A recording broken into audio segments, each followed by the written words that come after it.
അസ്സലാമു അലൈക്കും.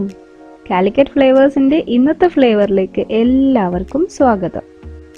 ഇന്ന് നമുക്ക് നല്ലൊരു മുട്ടക്കറി ഉണ്ടാക്കാം. ഇത് ഉണ്ടാക്കിയെടുക്കാൻ കുറച്ച് ഇൻഗ്രീഡിയൻസ് മതി, അതുപോലെ തന്നെ കുറച്ച് സമയവും മതി.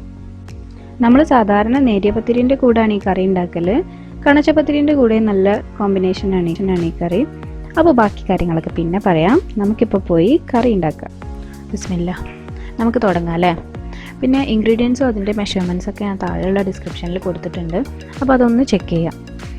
നമുക്ക് ആദ്യം കറിക്കുള്ള തേങ്ങ അരച്ചെടുക്കാം. ഞാനിപ്പോൾ ഇവിടെ ഒരു 1/4 കപ്പ് തേങ്ങ എടുത്തിട്ടുണ്ട്. നല്ല പച്ച തേങ്ങ ആണെങ്കിൽ നന്നായിരിക്കും. ഇതിൻ്റെ കൂടെ തന്നെ 2 ചെറിയ പച്ചമുളക് ചേർത്ത് കൊടുക്കുന്നുണ്ട്. ഇത് വേണമെങ്കിൽ കറി തൂമിച്ചെടുക്കുമ്പോൾ ചേർത്ത് കൊടുത്താലും മതി. പക്ഷേ ഇങ്ങനെ അരച്ചെടുക്കുന്നതാണ് എനിക്കിഷ്ടം. കാരണം ഇവിടെ കുട്ടികൾക്കൊക്കെ നല്ല ഇഷ്ടമാണ് ഈ കറി. അപ്പോൾ പിന്നെ പച്ചമുളക് അരിഞ്ഞ് ചേർത്താൽ അവർക്കത് പെറുക്കിയെടുക്കാനുള്ള നേരെ ഉണ്ടാവുള്ളൂ. പിന്നെ ഒരു 1/2 ടീസ്പൂൺ പെരിഞ്ജീരകപ്പൊടി, ഒരു 1/4 ടീസ്പൂൺ മഞ്ഞൾപ്പൊടി, ഒരു 1/4 ടീസ്പൂൺ മുളക് പൊടിയും കൂടി ചേർത്തിട്ടുണ്ട്. എന്നിട്ട് ഇതെല്ലാം കൂടി മിക്സിൻ്റെ ചെറിയ ജാറിലിട്ടിട്ട് ഒന്ന് ആദ്യം ക്രഷ് ചെയ്തെടുക്കാം. എന്നിട്ട് പിന്നെ ആവശ്യത്തിന് വെള്ളം ഒഴിച്ചിട്ട് നമുക്ക് അരച്ചെടുക്കാം. ആദ്യം തന്നെ നമ്മൾ ക്രഷ് ചെയ്തെടുത്തിട്ടില്ലെങ്കിൽ ചിലപ്പോൾ നമ്മൾ പച്ചമുളകൊന്നും നല്ലോണം അരിഞ്ഞെന്ന് വരില്ല. ഞാനിപ്പോൾ ഇവിടെ ഒരു 1/2 കപ്പ് വെള്ളം ചേർത്തിട്ട് അരച്ചെടുത്തിട്ടുണ്ട്. നമ്മൾ സാധാരണ കറിക്ക് അരച്ചെടുക്കുന്ന പോലെ അത്ര വെണ്ണ പോലെ ഒന്നും അരച്ചെടുക്കേണ്ട ആവശ്യമില്ല. എന്നാൽ അത്യാവശ്യം ഒന്ന് അരഞ്ഞിട്ടും ഉണ്ടാവണം. ചെറുതായിട്ടൊരു തരിതരിങ്ങനായിട്ട് വേണം നമുക്ക് അരച്ചെടുക്കാൻ. ഇനി നമുക്ക് കുറച്ച് ചുവന്നുള്ളി വേണം, ഒന്ന് ചെറുതായിട്ടൊന്ന് അരിഞ്ഞെടുക്കണം. ഞാനിപ്പോൾ ഇവിടെ 4 ചുവന്നുള്ളി എടുത്തിട്ടുണ്ട്. പിന്നെ കുറച്ച് കറിവേപ്പിൻ്റെ ഇലയും എടുത്തിട്ടുണ്ട്. ഇനി നമുക്ക് കറി ഉണ്ടാക്കിയെടുക്കാം. അതിനായിട്ട് ഞാനൊരു പാത്രം അടുപ്പത്ത് വെച്ചിട്ടുണ്ട്. ഏകദേശം ചൂടായി വന്നിട്ടുണ്ട്. ഇതിലേക്ക് 1 ടേബിൾ സ്പൂണോളം നമുക്ക് വെളിച്ചെണ്ണ ഒഴിച്ചു കൊടുക്കാം. ഇങ്ങനത്തെ കറികളൊക്കെ നമ്മൾ മാക്സിമം വെളിച്ചെണ്ണയിൽ തന്നെ ഉണ്ടാക്കാൻ ശ്രദ്ധിക്കുക. അപ്പോഴാണ് അതിൻ്റെ ഒരു കറക്റ്റ് ടേസ്റ്റ് നമുക്ക് കിട്ടുക. എണ്ണ ഏകദേശം ചൂടായിട്ടുണ്ട്. ഇതിലേക്ക് നമ്മൾ നേരത്തെ അരിഞ്ഞു വെച്ച ചുവന്നുള്ളി ചേർക്കാം. ഉള്ളി ഒന്ന് ചെറുതായിട്ട് മൂപ്പിച്ചെടുക്കണം. ഒന്ന് കളറ് മാറി വരുമ്പോൾ നമുക്ക് കറിവേപ്പിൻ്റെ ഇല ചേർക്കാം. കറിവേപ്പിൻ്റെ ഇല കുറച്ച് അധികം ചേർത്താലും പ്രശ്നമൊന്നുമില്ല. കറിക്ക് നല്ലൊരു ഫ്ലേവറാണ് ഈ കറിവേപ്പിൻ്റെ ഇല ചേർക്കുമ്പോൾ. പിന്നെ ഞാൻ നേരത്തെ പറഞ്ഞ പോലെ നിങ്ങൾക്ക് പച്ചമുളകും മുളക് പൊടിയൊക്കെ ചേർക്കണമെങ്കിൽ ഈ സമയം ചേർക്കാം. നിങ്ങൾക്ക് ഒരു പച്ചക്കുത്ത് ഫീൽ ചെയ്യുന്നൊക്കെ തോന്നുകയാണെങ്കിൽ അങ്ങനെ ചെയ്യാം. പക്ഷേ എനിക്കങ്ങനെ തോന്നിയിട്ടില്ല. അപ്പോൾ അതൊക്കെ നിങ്ങളുടെ ഇഷ്ടത്തിനനുസരിച്ചിട്ട് ചെയ്യാം. ഇപ്പോൾ നമ്മൾ കറിവേപ്പിൻ്റെ ഇലയും ചുവന്നുള്ളിയൊക്കെ ആ വെളിച്ചെണ്ണയിൽ കിടന്ന് മൂത്തിട്ട് നല്ലൊരു മണമൊക്കെ വന്ന് തുടങ്ങിയിട്ടുണ്ട്. ഈ സമയം നമുക്ക് ഒരു 1/2 കപ്പ് വെള്ളം ഒഴിച്ചു കൊടുക്കാം. പിന്നെ കുറച്ച് ഉപ്പും ചേർത്ത് കൊടുക്കാം. പ്രത്യേകം ശ്രദ്ധിക്കണം, ഈ കറിക്ക് ഉപ്പ് ചേർക്കുമ്പോൾ പെട്ടെന്ന് ഉപ്പ് കൂടാനുള്ള ചാൻസ് ഉണ്ട്. അപ്പോൾ ആദ്യം കുറച്ച് മാത്രം ചേർത്ത് കൊടുക്കുക. എന്താണെന്ന് വെച്ചാൽ നമ്മൾ ഇനി ഇതിൽ മുട്ടയാണ് ചേർക്കാൻ പോണത്. അപ്പോൾ അതിന് അധികം ഉപ്പിൻ്റെ ഒന്നും ആവശ്യമില്ല.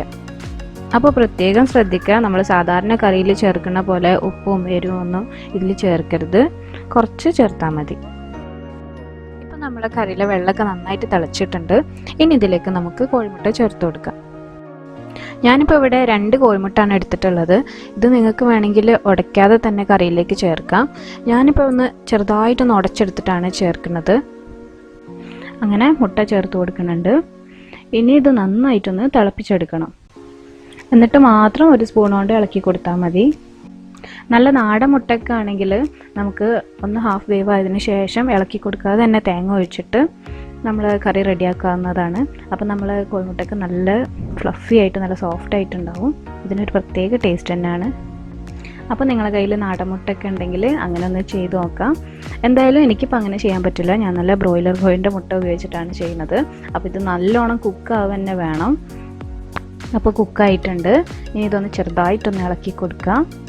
എന്നിട്ട് നമുക്ക് തേങ്ങ അരച്ചത് ചേർക്കാം. ഇനി കറി ഒന്ന് ഇളക്കി കൊടുക്കാം. ഈ സമയം നമുക്കൊന്ന് ഉപ്പ് നോക്കാം. ഉപ്പ് കുറച്ച് കുറവുണ്ട്, അപ്പോൾ ഞാൻ കുറച്ച് ഉപ്പ് ചേർത്ത് കൊടുക്കുകയാണ്. എരിവൊക്കെ ഉണ്ട്, പാകത്തിനുള്ള എരിവാണ്. ഇപ്പോൾ കറി ചെറുതായിട്ടൊന്ന് തിള വന്ന് തുടങ്ങുന്നുണ്ട്.